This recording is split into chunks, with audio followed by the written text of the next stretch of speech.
K98 Talk is expanding its lineup for 2015. This means we're expanding our advertising base. Whether you're a startup trying to push through to the next level or an established business trying to supplement your advertising budget, web-based advertising is a solid investment. Thanks to Talk's newest partnership with TuneIn Radio and instant access to our sister station, K98 FM, we give you worldwide access at a reasonable cost. Interested parties should email us at advertise@k98talk.org.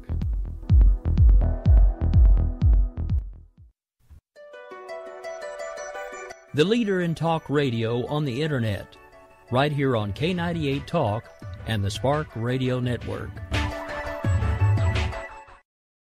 We will keep this promise to the American people. If you like your doctor, you will be able to keep your doctor, period. If you like your health care plan, you will be able to keep your health care plan, period. This is the most transparent administration in history. Not even a smidgen of corruption. Fact is, we had 4 dead Americans.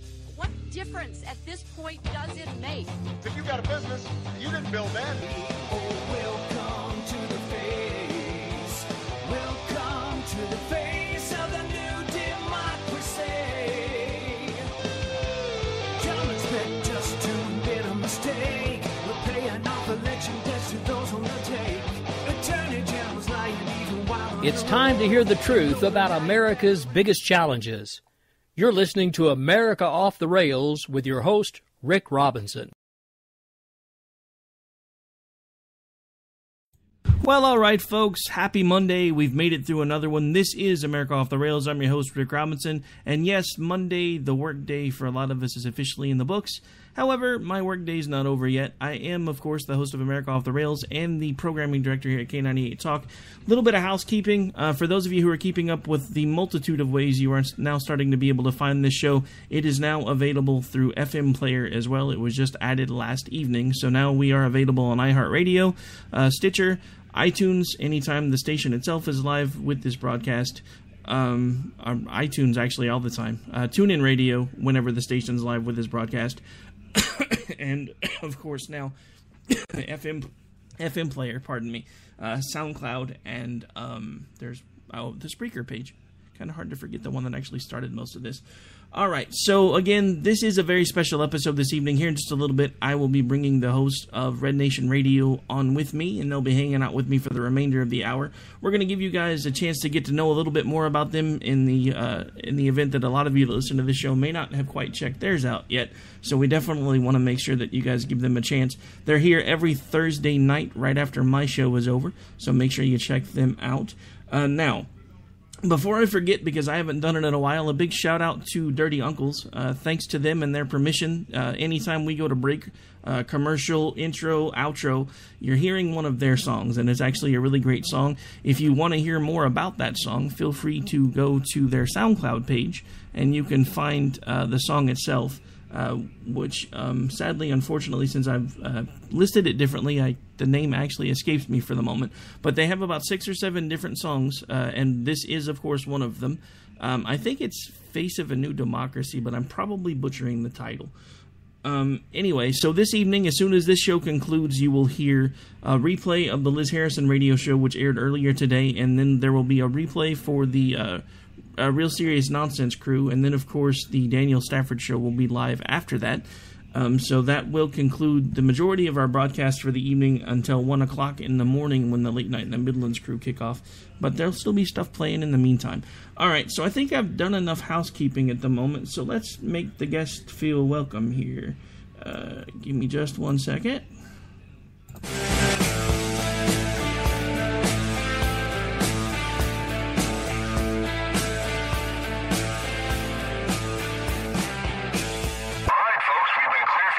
Attention Patriots, Red Nation Rising Radio is about to begin.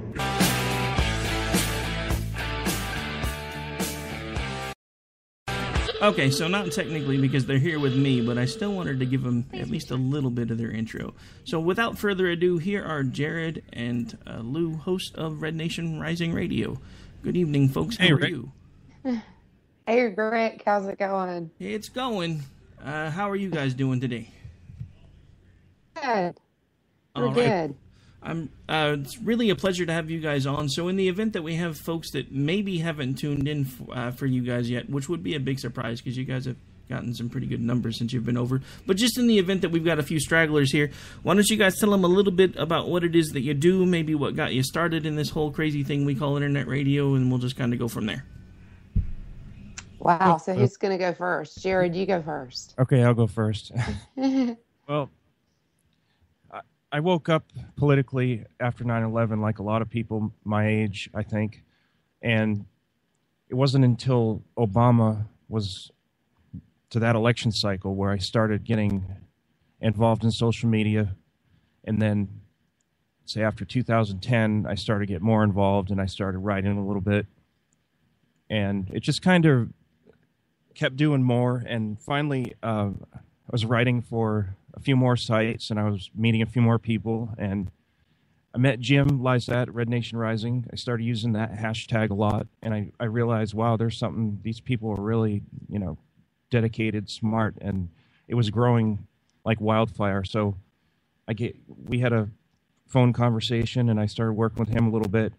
Then I went over to War, and we had a show over there. We started a show, and I found that this is a great medium to reach out to people. It gives people a voice. We try to provide a voice for everyone in the Red Nation Rising community.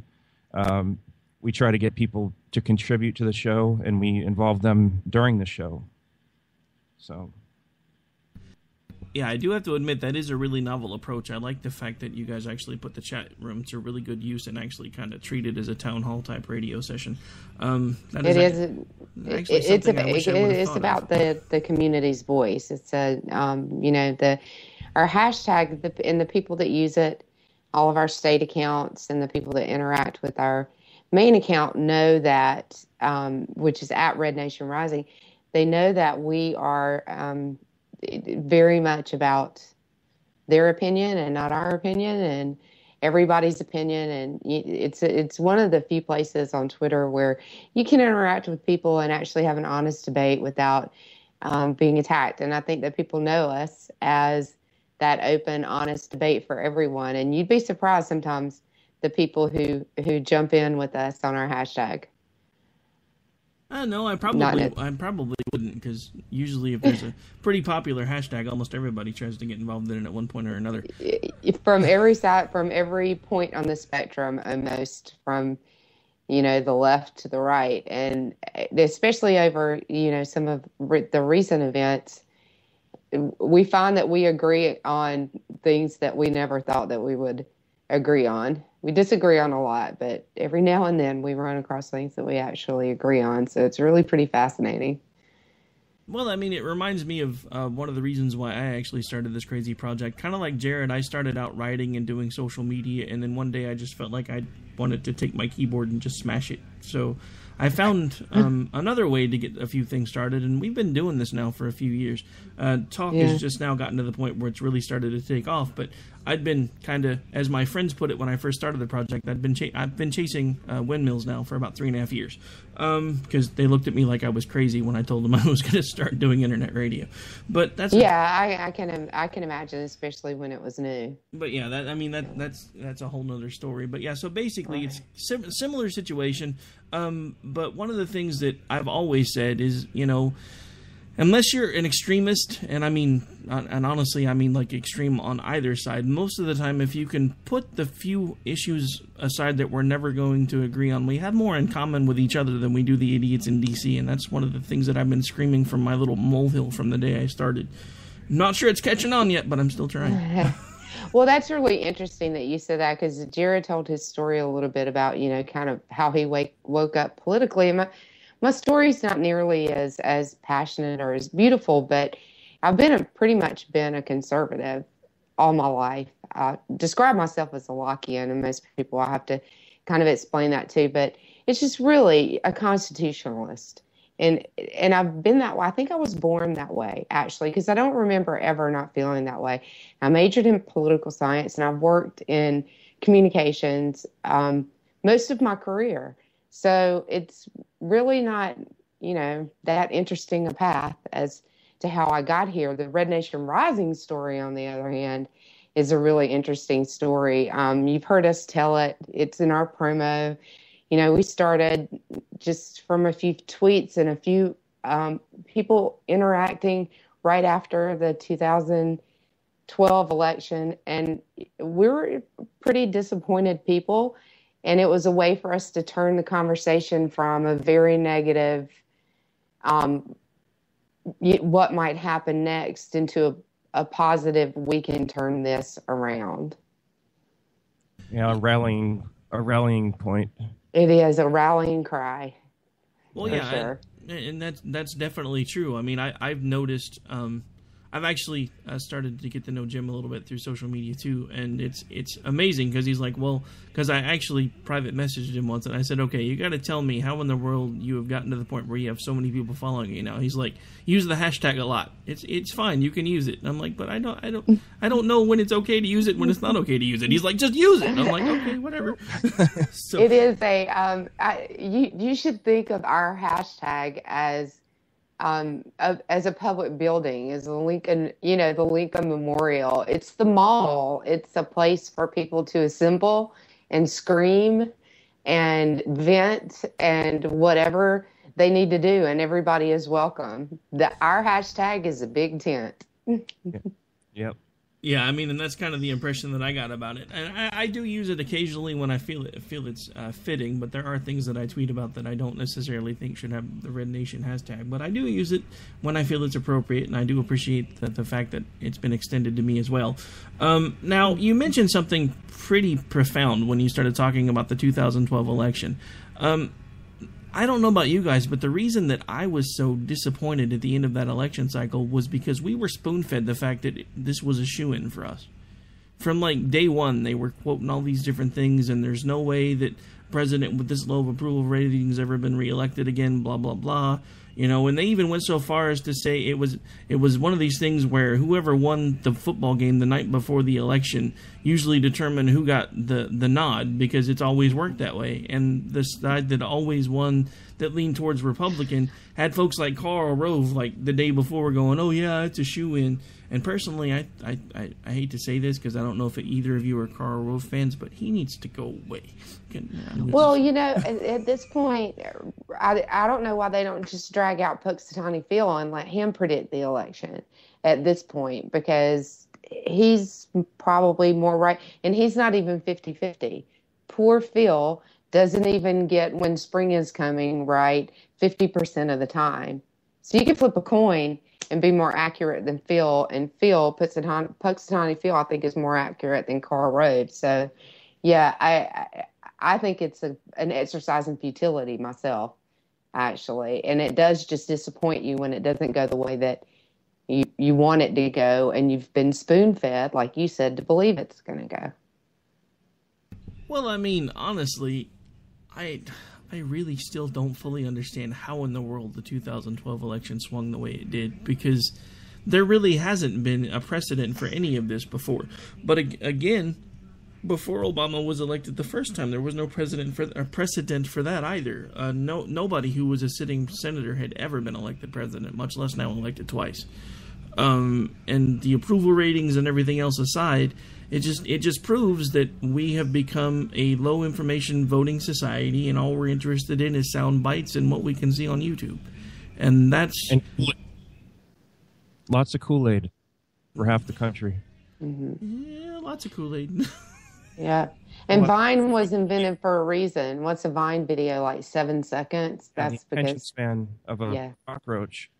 And something happened, and the last two debates, first debate, Romney came out swinging. The last two, it was like he didn't really care about it anymore. And later on, people said, they said things, but he didn't even talk about Benghazi, but maybe one sentence, and that was right after it happened.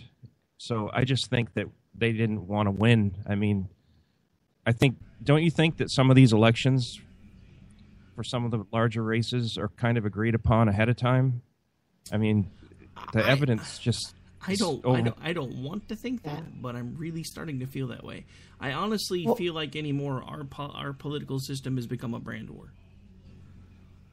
I think that's absolutely astute. It is a brand war, and it's about who has the bigger brand, right? And you can watch Hillary now.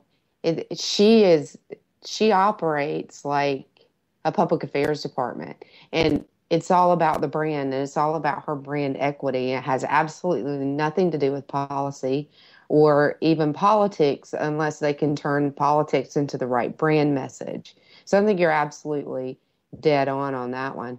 And at the time, the messaging in 2012, there was not good messaging, and there isn't the greatest messaging now for the Republican Party. No, they're kind of all over the place. There's so many candidates in the field. The message from the conservative side seems to be all over the place. And when they start agreeing on things, they kind of worry me a little bit. It makes me a little uneasy when they all agree on something. Yeah. Yeah, I could see that. Yeah.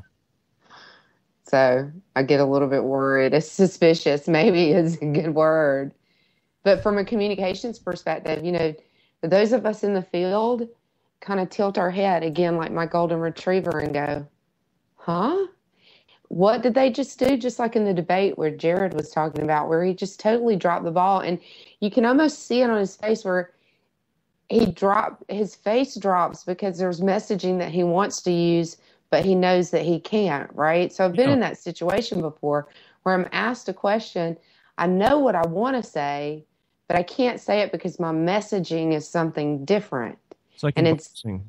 They tell you to take a fall because the money that's on it, and the boxer is supposed to take a fall, right? Right. So a lot of us in the industry were really questioning that look. We were like, we would say to just see the look. It was like the messaging look. I can't say what I want to say because I have to repeat my key messages. It was really weird. Well, that look that you're talking about, it honestly almost reminded me as if somebody was in his ear and he was about to go in and he was ordered off. I mean, I don't know if they had that type of communication going on, but that was the look it was, because he knew what he wanted to say. He was ready to go, and it was like he was told no. And I don't know if maybe they told him no. Like he's got that feedback bud in his ear.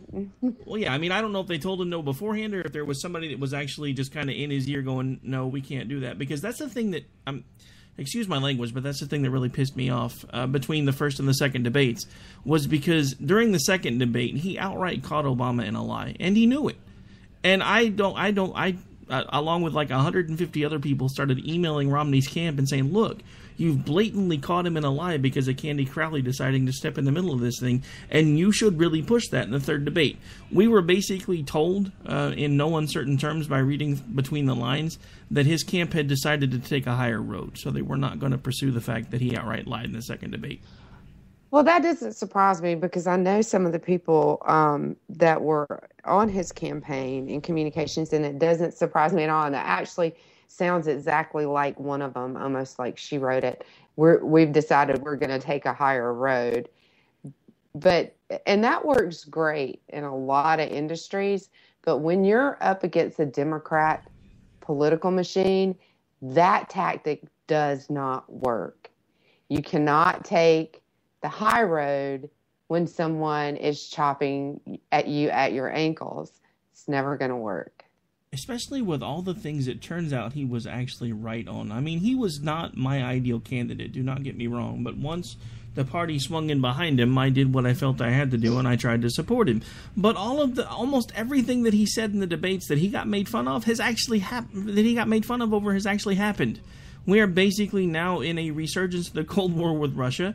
We now have the fighting going on in Ukraine, which he and Sarah Palin had also talked about. And I've actually played audio of that over and over and over again, where I've got a clip of Obama making fun of him, and then the news story of the whole invasion of Ukraine coming in right afterwards. And it astounds me how right he actually was. And it disturbs me that even though he was astute enough to know exactly what we would have needed to know, at some point he decided to lay down on the mat. That's the reason why if he ever gets in the ring again, I can't support him, because he's already proven that while he's a nice guy, and I would probably, if he ever decided to not be Mormon, sit down and have a beer with him, or a glass of milk in his case, just to get a chance to talk to him, because he's made millions of dollars. Why would I not do that? But I can't. I'm sure he's a great guy. It. Yeah. And I find some of the worst politicians are great guys. And I find myself, unfortunately, having the majority of the same problems with everybody that's thrown their hat in the ring right now on the Republican Party. I mean, it's like it's become a circus. When you look at all of the different candidates that are out, and we've got some that are supposedly against TPA, others that are for TPA. We've got now Donald Trump, who I'm pretty sure is basically using this as a giant press machine for some other announcement that he's going to make before the six-month deadline is up. Just because he's done it before. I mean, I don't trust him, because this is the same thing he did in 12. He's like, "Oh, I'm in. Nope, I'm out." No more hokey pokey, Donald. You're either in or you're out. I don't care.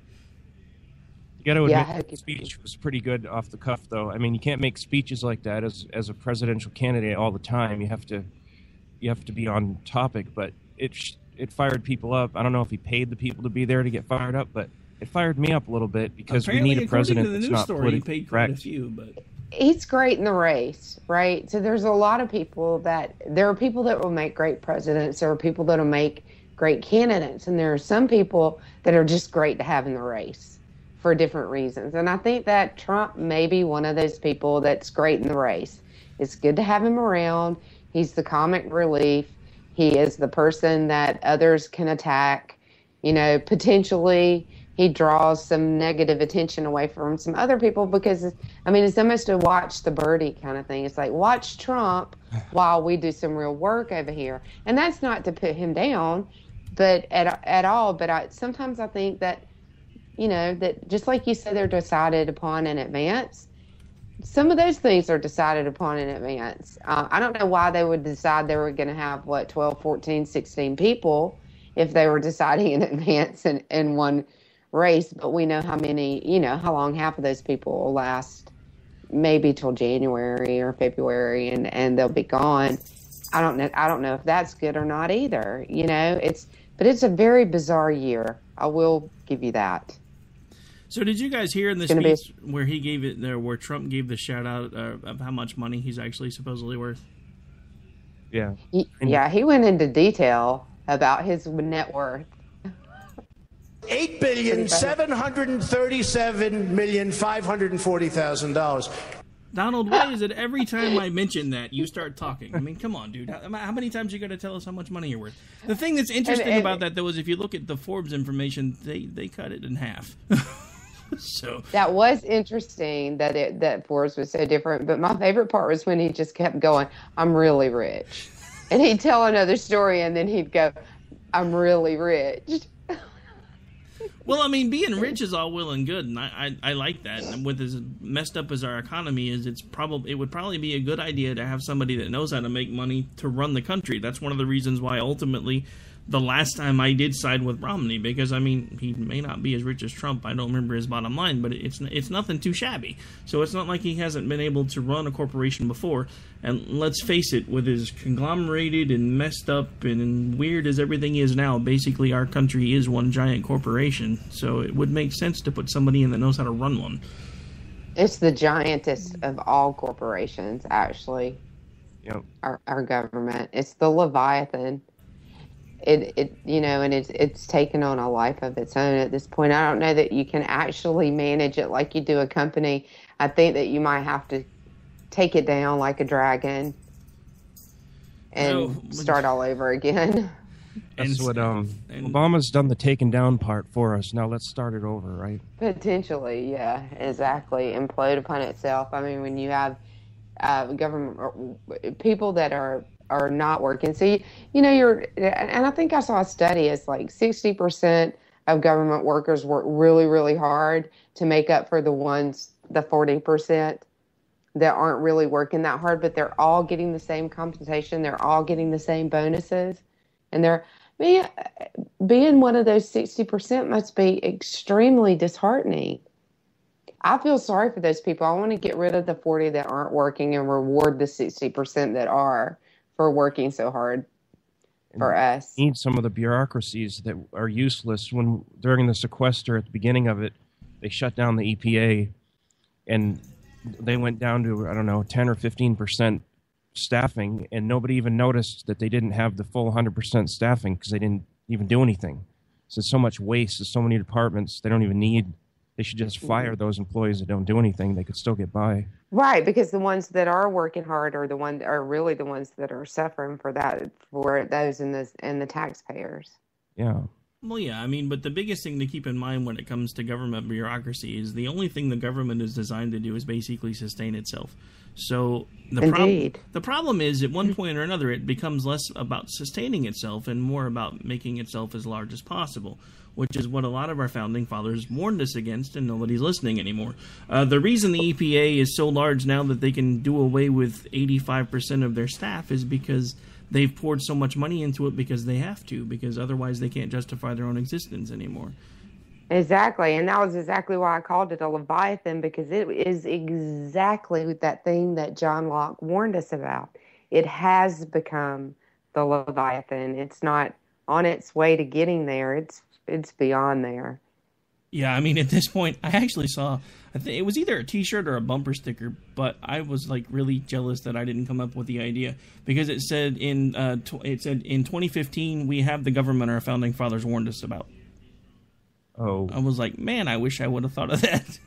Yeah. Well, yeah, and probably some of us would say that it's probably 100 years past, but you know, well, I mean, we're way beyond where they ever wanted us to be. That's for sure. All right, so at this point, folks, we are going to have to go ahead and take a really quick break. We will be back with Jared and Lou, hosts of Red Nation Rising Radio, right here on America Off the Rails. And don't go anywhere. We'll be right back. All right, folks, as we go to break, I have a question. Are you in the market for a dependable used vehicle? Because if so, I know somewhere you need to check out today. They're located in Pryor, Oklahoma. It is Roberts Auto Chevy, Roberts Auto Dodge, and Roberts Ford Lincoln. They're, again, located in Pryor. They have over 2,000 vehicles available between the three lots. And if they don't have what you're looking for, they can and will find it for you if possible and still give you the best deal available. Call Ryan today at 918-693-2866. Again, that's Ryan, 918-693-2866. And tell them Rick from K98 Talk sent you, and they'll even give you a better deal. Can't beat that, folks. We'll be right back.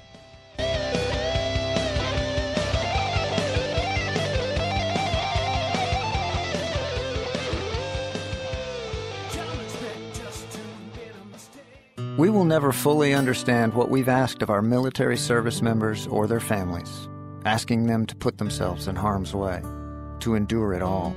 But we do understand that it's our turn, our duty, to keep them secure for the rest of their lives. Wounded Warrior Project long-term support programs help our most severely ill or injured veterans live independently, at no cost, for life, so that they might stand at ease. Join us at findwwp.org.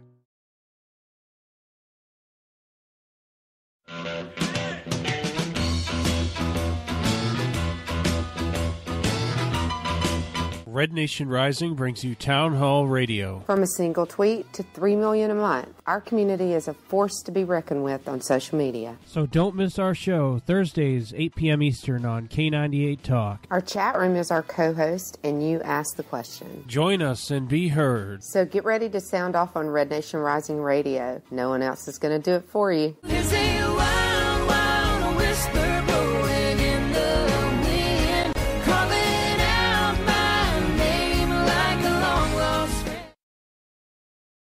Are you conservative in a world of liberal? Yep.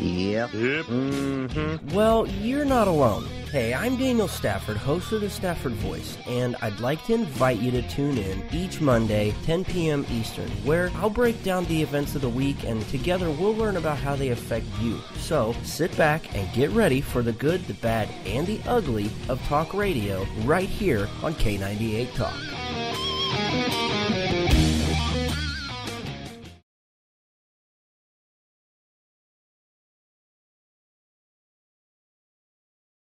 For her own phone calls without a pen and telephone to bypass all your laws. Political correctness will replace the bill. For religious freedom, lest you pray to Jesus Christ. All right, folks, we're back. We're live. This is America Off the Rails. I'm your host, Rick Robinson, and I am again joined today by the hosts of Red Nation Rising Radio. Now, I think we're going to go ahead and change gears just for a little bit and then give them the last few minutes of the show to give any shout-outs or upcoming promotions. But we do want to spend some time talking about the whole TPA, TPP situation, all that fun stuff. Because, you know, what better thing to do than to start talking about government acronyms, because they're such a headache. Right, exactly. And we've already established that you can throw pretty much any random acronym at somebody and they'll tell you they like it, even though they don't know what you're talking about. They won't admit that they don't know what it is. They'll just say, "Oh yeah, it's a good idea." So you know what honestly scares me about TPA and TPP and all that other stuff, just to be completely honest? I basically eat, sleep, breathe politics, news, information, anything that I can find. I've been that way since high school. I actually graduated high school with 26 social science credits. I actually started working in political science when I went to college and then changed majors because I just decided that I was young, stupid, didn't think any of it really mattered, and now I'm kicking myself. But that's a story for another day. So anyway, one of the things that scares the crap out of me when it comes to TPA, TPP, and OPP, and TPIP, and TPWTF, whatever the heck else you want to talk about, is the fact that even with as immersed as I am in all of it, I had no idea exactly how scary this crap was. So I can imagine all of the people that are just basically going about their daily lives, hearing these acronyms and have no freaking clue that basically this is the groundwork to give away our sovereignty, whether anybody wants to admit it or not. That is the thing that scares me the most about all of this, and you can call me tinfoil hat wearer, conspiracy theorist. I'll wear that badge with honor at this point, because this stuff is the foundation to giving away American sovereignty, and I will not back down from that until somebody admits that it's true. There's no tinfoil hat needed, because if you read the things that can happen if a unilateral does the trade deal, sovereignty can be handed over. It's just a fact by what we know of it. I mean, it's the worst thing I've seen this entire. Not quite as bad as the NDAA for other reasons, but the future ramifications of whatever trade deal he makes before he leaves, because he's going to do as much damage as he can before January 20th, 2017. It's just bad. No tinfoil hat needed. I'm with you.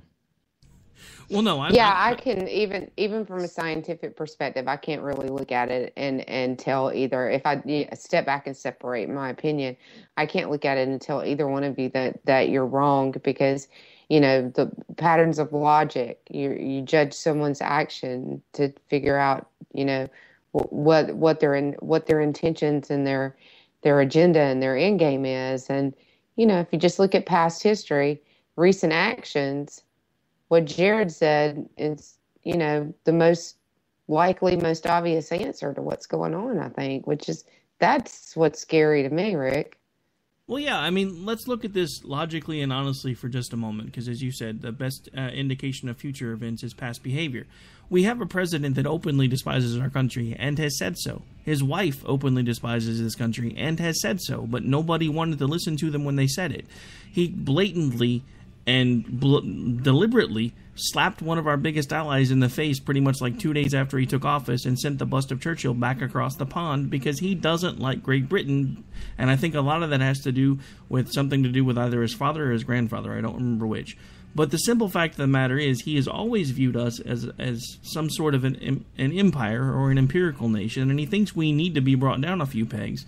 The problem is his mindset aligns with a lot of folks with a lot of money behind the scenes that want us brought down a few pegs, because after World War II, they came up with this idea that if we build up the rest of the country, eventually, our rest of the world, eventually we can get to a one world government. They've been trying to do that for almost 100 years, maybe a little over, if you count World War I and the few, about a decade before. Right about that. I think you're right. The problem is it didn't work. What they've been able to find out is it's much easier to tear down something than it is to build up everything else. And I think that's one of the reasons why we see our country and the Western world in such a state of attack, because it's not just happening here. It's happening everywhere. The problem is Europe is about 20 years ahead of us because they've been doing it longer. Well, it's a lot harder here because we enjoy freedom. And when the European changes, they haven't had 200, 300 years of relative freedom to enjoy the way that we have. So it's been a much harder road for those people that, and we've talked about this on our show with Randy Arrington in depth, those people that want to tear us down, that don't believe in the American dream or the American experiment, and actually mock the idea of the American experiment as people that want to tear us down. It's taken them a lot longer in this country because once someone enjoys freedom, it's that much harder to take it away. And unless you do this slow creep of, well, we're going to pick this freedom off of your plate and then we'll pick this freedom off of your plate, and then we'll pick this freedom off of your plate, it's really impossible to do it. That's what we've seen over the past, nearly 100 years is, well, we're going to just pick this freedom off your plate and you won't notice. And by the time we're done, everything that you ever held dear is gone. Yeah, I mean, it's the whole analogy of the frog in the pot. It's a myth because it doesn't work. I won't tell you how I know, but basically, the whole. Because you were a 9-year-old boy at one point. Well, yeah, I mean the whole idea of you throw a frog in a pot and turn on the water and bring it to a boil really slowly, and they eventually cook because they don't notice the temperature rising. It may be a myth, but it works in politics, and it's been working fairly well for over 100 some odd years.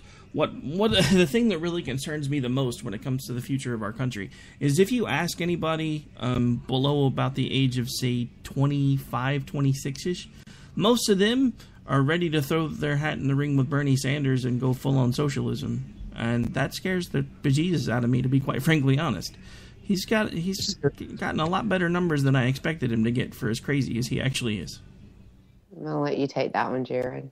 Oh, I was just thinking, the reason I started getting into this stuff is because I keep thinking of my kids and look around, and what's acceptable now is different from 30 years ago. And what you just said,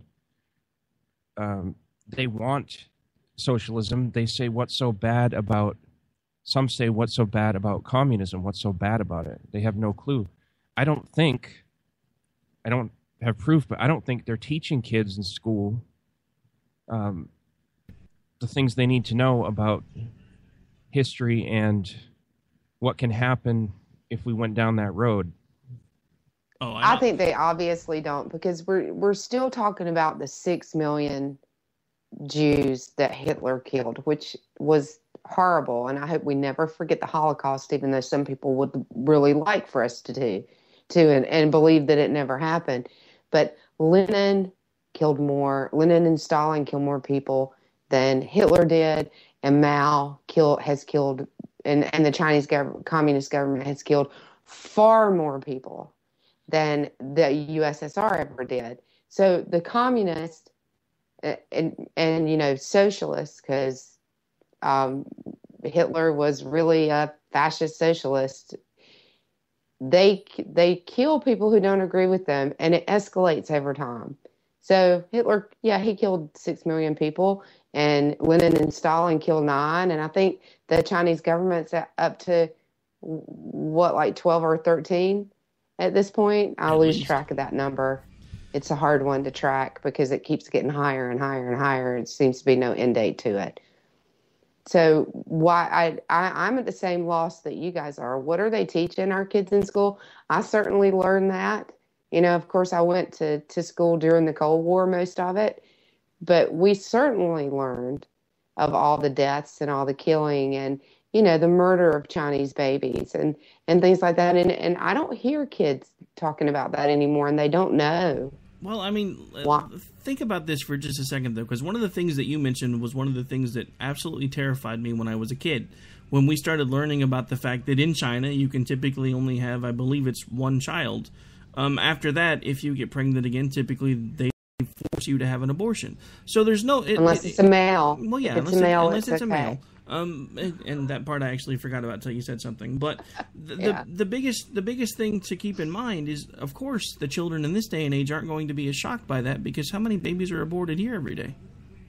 They're used to it. It happens every day. They hear about it on the news. I mean, it's just one of those things where incrementally, it's another one of those things where they have become accustomed to the death of children. So now it's perfectly acceptable that in another country, because it's not our country anyway, so it's none of our business, that we have a bunch of communists that are killing babies, because if it's not a male child, you can only have one, and that's it. And it's another one of those things where over time, we fell asleep, we haven't been paying attention, so now we have all of these folks that are being taught how socialism is a good thing, because, there's countries like Sweden and everywhere else, or wherever it's Scandinavia or wherever it is, that's like one of the happiest countries in the world because they have like $25 an hour minimum wage and free healthcare and everything else. I'm thinking, well, if it's so great, why don't you just go move there and quit trying to make this country that way?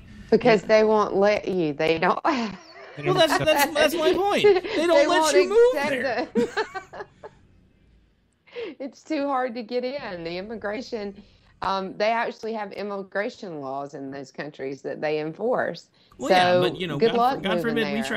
God forbid we try to enforce ours. Every other, that's the other thing that drives me crazy. Every other country in the world is allowed to basically deign their own sovereignty, and most of the time, if we try to get involved in it, we're the ones that are called warmongers and everywhere else and everything else. Mm-hmm. But God forbid we try to enforce our laws. Which, honestly, if you really stop and think about it, our immigration policies were put into place because of some of the things that happened in our past. We wanted to make sure that there were laws to keep people that were coming in on a certain path, so we didn't wind up having even more genocide than we had with everything that happened when the New World was first discovered. So a lot of these laws were actually put in place as a protection, but now they're being viewed as some sort of evil because, if you go back to the Indians, Native Americans, then we are all illegal immigrants and we should all go home. When the simple fact of the matter is nobody knew what an illegal immigrant was back then. So. Well, I think that's true, and again, there's a lot of different theories on how it happens, why it happens, when it happened. But there was a point in our history that everyone considered themselves an American, and even if they'd only been here, even if they came through Ellis Island, once their feet hit the ground, they were American, and they were doggone proud to be that.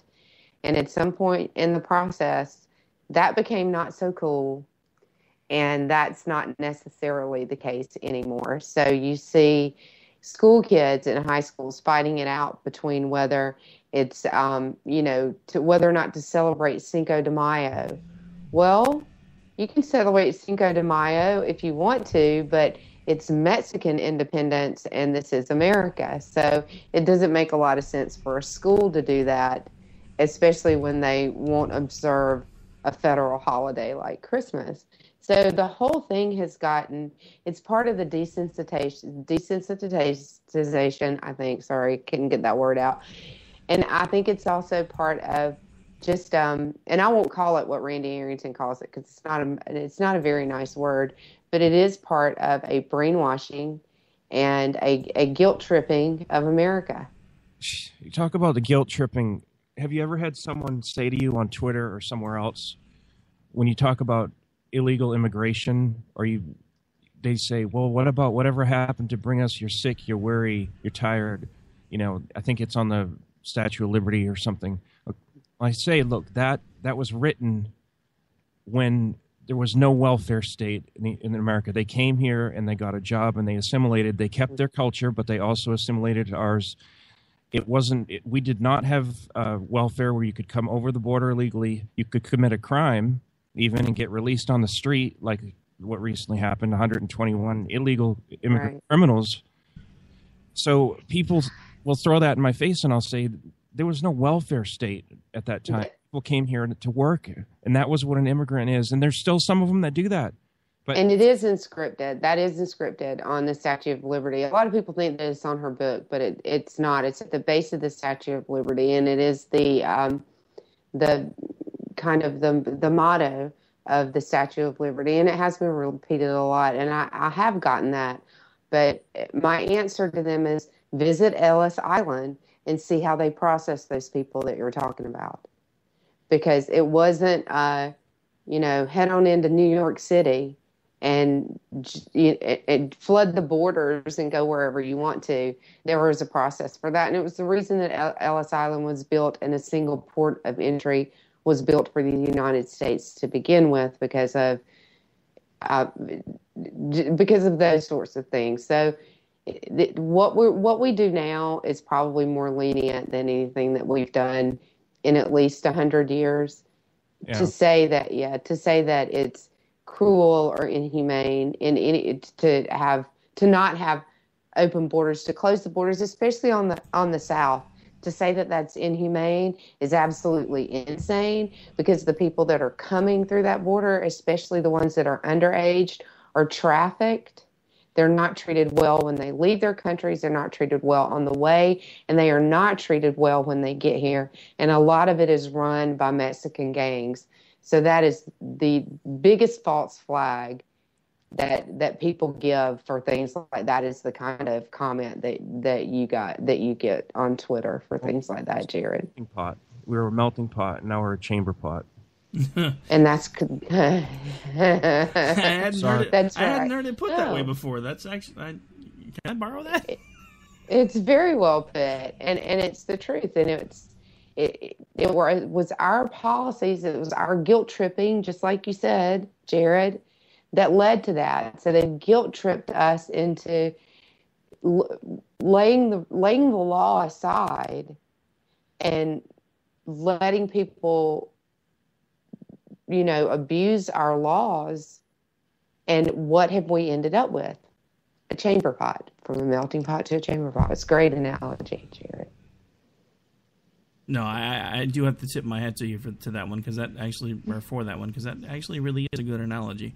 Because it is basically what we have now, because we don't have any type of regulation anymore about the folks that are coming across. We have all of these folks that basically come over here to commit some sort of crime and then basically run back across the border, and they do so ad infinitum. And I really don't understand how, when up until all of a sudden there was some sort of an agreement made between Mexico and some other South American countries to have all these refugees start running up, where up until that point they had armed guards on their southern border, and they were shooting people for trying to get into Mexico.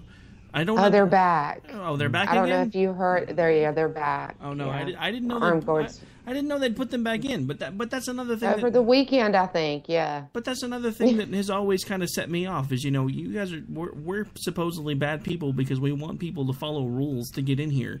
When you've got other countries that basically shoot people for trying to cross their border, but we're the evil ones. Try to cross the border between Iraq and Iran and see what happens. Yeah, and they shot a helicopter a few weeks ago. Had to land, it got blown right through the side of it. Department of Homeland Security ICE chopper, or Borders and Customs Protection, whatever. Yeah. Well, that's a really good point. Yeah, they won't let people from other countries violate our airspace. Why do they let them cross the border? Well, they don't have to deal with the people that cross the border. It's states like Texas and New Mexico and Arizona that have to deal with those people, and even all the way up here into North Carolina. Oh yeah, trust me. They don't have to deal with them in D.C. They're making it in Oklahoma too. I mean, we're not that far from Texas. Yeah, I'm sure. But I'm sure. Yeah, but it is. But you made a really good point, Rick, that I don't want to let go. That is one of the basic criteria for being a country/state to begin with, is having borders and protecting them. And not protecting your border as a country is like not protecting your copyright as a company. Right. You lose it. And you will, when you talk about giving up our sovereignty, nothing does that. No bill, no UN agreement will ever do that in the way that letting people pass through our borders unabated. Is that the right word? Yep. Unencumbered. That works too. Yeah, nothing else will ever make the impact on our sovereignty that makes. It does more damage to our sovereignty than anything does. Well, and let's just be completely clear, since we've kind of been talking borders for the last few minutes. There are countries in South America that are trading partners and friends with Iran. They have military bases there.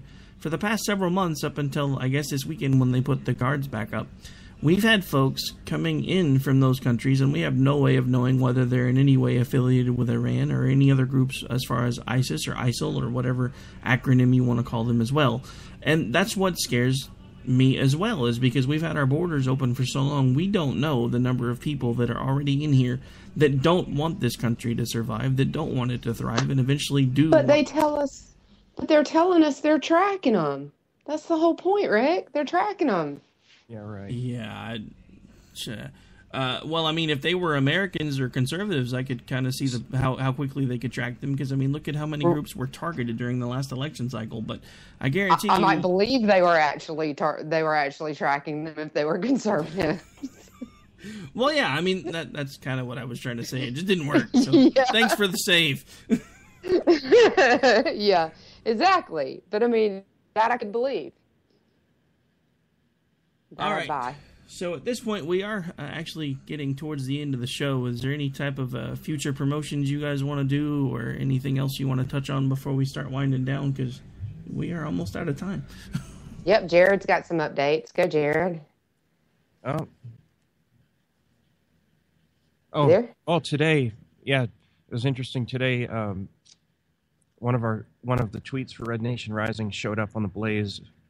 Thought that was kind of cool. Awesome. The one, Ted Cruz, the AP put that picture. They framed that picture so that it had the gun aimed at Ted Cruz's head.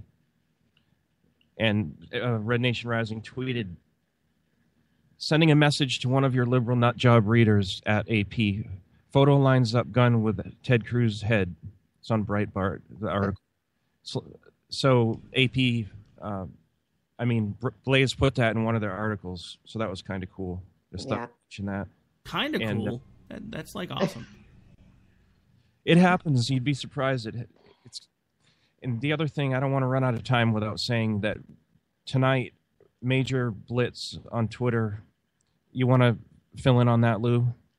Yeah, on the hashtag, but starting at 9 Eastern, 8 Central, we are going to be hammering senators. You can get a list or find the senators from your state, or get a list of senators to hammer at senate.gov and click on members. It gives you the whole list, gives you phone numbers and everything. We're tweeting out their phone numbers or tweeting out their Twitter handles, and we're hammering them on TPA because the Senate will vote on TPA tomorrow. If they pass TPA, it goes to the president. I think we know what happens to it there. Yep. Well, I mean, and this is just to, I don't know, maybe throws a little bit of water in the situation. But since they've technically already passed it once when it was grouped with the other stuff, how do you guys think our chances are for stopping this tomorrow? Because I got to say, I'm going to keep swinging, but I'm not optimistic. Well, I'm not very optimistic either, but I can, and Mitch McConnell thinks he has the votes to pass it. I think they're insane. I can't believe they're doing this, and I can guarantee there are 3 senators running for president. Whether or not I support them or even think about voting for them depends on their vote on this bill. Yeah, that's true. And I'm not that confident about it, but let me tell you, we need to know if this vote, if it passes, we need to let them know just how pissed off we are, and that we're not going to forget this.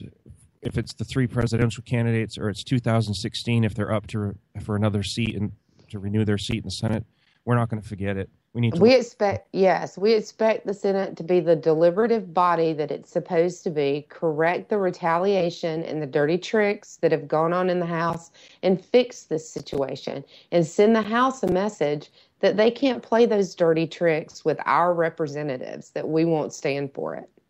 You know, the thing that surprises me, honestly, of the 3, the one that I'm the most surprised about is Ted Cruz. It's honestly, I've been toying with an article that I think I'll probably actually sit down and write this week, depending on how the vote goes.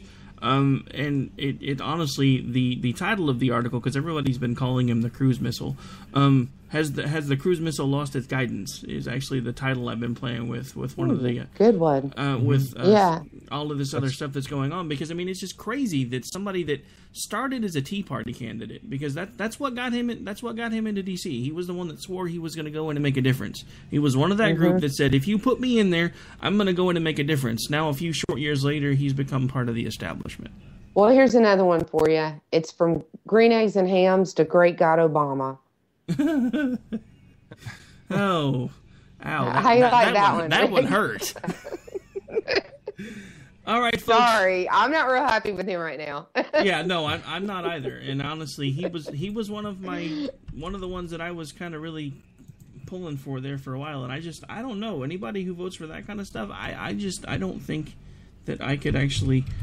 It's way too much secrecy. None of them should even be considering this, and the fact that they are, it tells me that they either completely lost touch with us in the matter of a few months, or they were never really in touch with us at all, and they were just filling us full of crap. Kind of sounds like it might be more of that last one. Yep. Crap. Yeah. Yep. All right. So, any last words before we get out of here? Oh, thanks for having us on. Appreciate it. It's been a blast. We should do this again sometime. Yeah, definitely. Yeah, absolutely. It'd be fun. We'd love to. Got All some right. great guests coming up on K98. Yeah. You guys are packing the house. I'm just saying. I'm a little jealous. We'll start promoting you on our show. Hey, I can use all the help I can get. Come on, you've spent an hour with me. You've seen how it goes. All right, folks. Well, that's going to do it for this particular episode of America Off the Rails. I'm your host, Rick Robinson. Again, as soon as this show concludes, you'll hear a replay of the Liz Harrison Show. Then we'll have Real Serious Nonsense up at the 8 o'clock hour Central, and then 9 o'clock hour Central, we'll have the Stafford Voice with Daniel Stafford. I want to again thank Jared and Lou for hanging out with me for the whole hour, and it's been a real pleasure, and I really do think that you guys have made a great addition here. I haven't really had much of a chance to say that kind of stuff to you, because as soon as you came on board, everything went crazy, and I started having to deal with putting out a million other fires and dealing with other situations. So I do want to take just a moment to publicly say it is an honor to have you both here, and I believe you guys have brought a lot to the lineup, and I really appreciate that, and I respect what you guys do. Well, Thank you, Rick. We're really glad to be on board. We're excited to be with K98. All right, folks. Well, we're going to get out of here. Don't forget, stay tuned for the other stuff that comes on later. But for now, you can sit back and hear a replay of Liz Harrison, because we don't have anything in the 7 o'clock hour yet. So we'll get there. You guys have a good night. Thanks, Rick. Thanks, Rick. Not a problem, guys.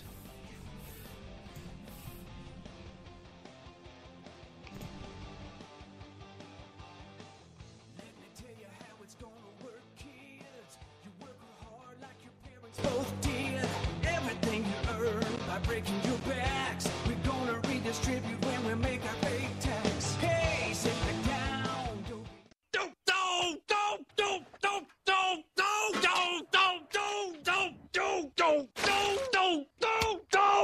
Screw you guys. I'm going home. Later. Game over, man. It's game over.